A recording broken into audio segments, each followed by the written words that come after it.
السلام عليكم ورحمة الله وبركاته. الخبر اللي بيتصدر كل المواقع ووكالات الأنباء المصرية الوطنية المخلصة الشريفة النهاردة هو القبض على شقيق معتز مطر.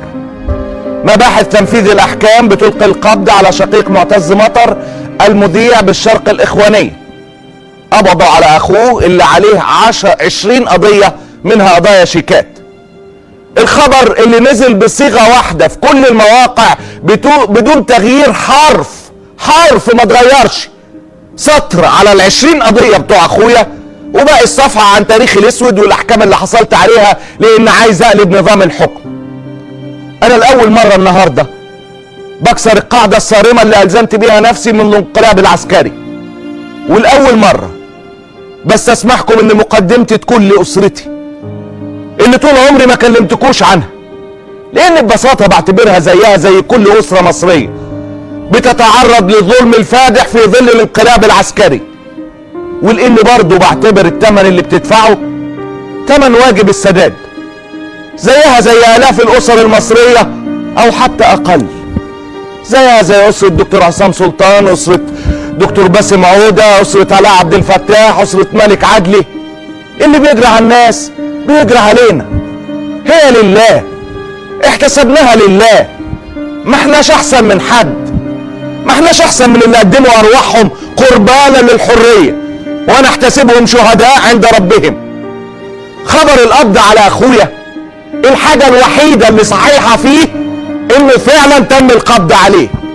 ايوه قبضوا على اخويا، انما الباقي كذب في كذب، وانا مش هرد على كل هذا الكذب والتلفيق ولا احكي الحكاية من اولها، لان الحكايات كتير اكتر مما تتصوروا، وانا ساكت، وهيجي اليوم اللي نقولها كلها حكاية ورا حكاية وقصة ورا قصة. انا بس حبيت اعتذر لاسرتي على الهوا، اعتذر لهم قدامكم كلكم، واقول لهم انا اسف على كل اللي سببته لكم، كل اللي حواليا اتأذى بصورة او تانية، انا اسف. القبض على اخويا ما كانش اول حاجة، انا عارف، وبكرر اسفي مرة تانية. بعتذر لكل اسرتي، امي، ابويا، اخواتي، كل اللي حواليا، كل اللي فضل معايا ومكمل الطريق لحد دلوقتي وما سابنيش ولا تخلى عني.